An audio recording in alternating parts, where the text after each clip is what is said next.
اللہ کے سوا کسی اور کی اطاعت جس سے اللہ کی معصیت لازم آتی ہو، شرک۔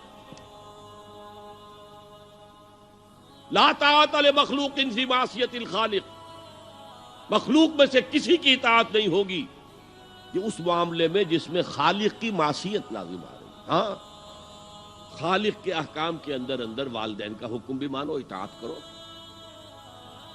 اساتذہ کا حکم مانو، کسی اور کو اپنا لیڈر مانا ہے اس کا حکم مانو، لیکن ناٹ بیونڈ۔ وہ جو سرکل ہے کتاب و سنت کا، اس سے باہر نہیں۔ لا طاعت لمخلوق فی معصیت الخالق، یہ آپ الجبرے کے فارمولے کے طور پر اپنے سامنے رکھیے۔ اب اسے اپلائی کیجئے، جیسے فارمولوں کے ذریعے سے پھر بڑے بڑے وہ سم جو ہے وہ حل کیے جاتے تھے سوالات۔ صبح کا وقت ہے، آنکھ بھی کھلی ہے، کوئی اذان کی آواز بھی کان میں آئی ہے،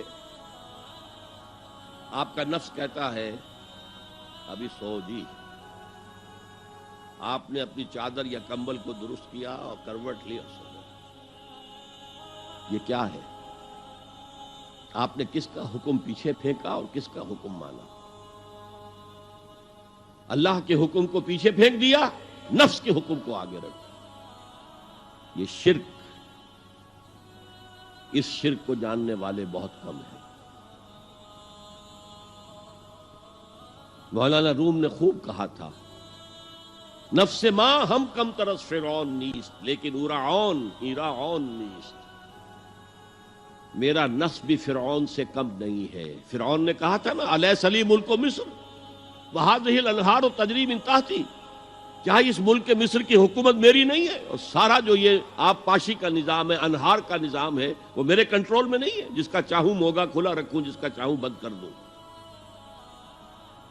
یہ تھا خدائی کا دعویٰ، انا ربکم الاعلی۔ تو مولانا روم کہتے ہیں میرا نفس بھی اس سے کمتر نہیں ہے۔ وہ کہتا یہ جسم میرا ہے، اس پر میرا حکم چلے گا، میں نہیں جانتا کون اللہ کون رسول، کیا حرام کیا حلال۔ تو فرعون سے کم تو نہیں ہے میرا نفس، لیکن اورعون اس کی بہت مدد تھی، فوج تھی، لاؤ لشکر تھا، تو اس نے زبان سے بھی کہہ دیا کھل کر انا ربکم الاعلی۔ میں مسکین ہوں، غریب ہوں، میرے پاس کوئی طاقت نہیں ہے، میں زبان سے تو کچھ نہیں کہہ سکتا، اندر سے میرا نفس یہی کہتا۔ یہ نفس کی حکومت قرآن کہتا ہے، میں حیران ہوتا ہوں، دو جگہ یہ مضمون آیا ہے، ارأیت من اتخذ الہہ ہواہ افانت تکون علیہ وکیلا۔ اے نبی تم نے دیکھا اس شخص کو، اس کے حال پر غور کیا جس نے اپنی خواہش نفس کو اپنا الہ بنا لیا ہے۔ اللہ اکبر، الہ، لا الہ الا اللہ، کلمہ توحید کا مرکزی لفظ یہاں آ رہا ہے، من اتخذ الہہ ہواہ، جس نے اپنی خواہش نفس کو اپنا معبود بنا لیا، الہ بنا لیا۔ افانت تکون علیہ وکیلا، کیا آپ ایسے شخص کی کوئی ذمہ داری لے سکتے ہیں؟ سود حرام ہوا کرے جی، حرام ورام، ہمارا دھندا جو ہے وہ آگے بڑھ نہیں سکتا۔ تو اللہ کے حکم کو پیچھے ڈالا، نفس کے تقاضے کو آگے رکھا۔ کون معبود ہے آپ کا؟ نام عبداللہ رکھیے، نام عبد الرحمن رکھیے، ہے عبد النفس، نفس کے بندے، نفس کے غلام۔ یہ میں نے یوں سمجھئے کہ جیسے میں نے ہجرت اور جہاد کی ڈیفینیشنز کی تھی۔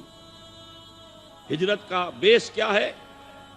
پوچھا گیا ایو الہجرت افضل یا رسول اللہ، اے اللہ کے رسول بتائیے سب سے اعلیٰ ہجرت کون سی ہے، افضل؟ فرمایا ان تہجر ما کرہ ربک، ہر اس چیز کو چھوڑ دو جو تمہارے رب کو پسند نہیں۔ آج رات ہی سے آپ ہجرت شروع کر سکتے ہیں۔ جائزہ لیجئے کیا کیا چیزیں میری زندگی میں خلاف شریعت ہے، جو اللہ کو ناپسند ہے، فیصلہ کیجئے کہ آج کے بعد نہیں ہوگی۔ ہجرت شروع ہو گئی، افضل الہجرہ، سب سے افضل ہجرت شروع ہو گئی۔ لیکن ٹاپ پر لے جائیے تو یہ ہجرت جب اللہ کے دین کو قائم کرنے کی جدوجہد اس مرحلے پر آ جائے کہ اب باطل کے ساتھ ٹکراؤ ہے اور اب چاہیے کہ ساری قوت ایک مرکز پر جمع ہو جائے، ہجرت فرض کر دی گئی، وہ ہجرت گھر بار چھوڑ کر، اہل و عیال کو چھوڑ کر، اور مکے کے بھیڑیوں کے رحم و کرم پر چھوڑ کر اپنے گھر والوں کو جو لوگ ہجرت کر کے آئے، حکم تھا۔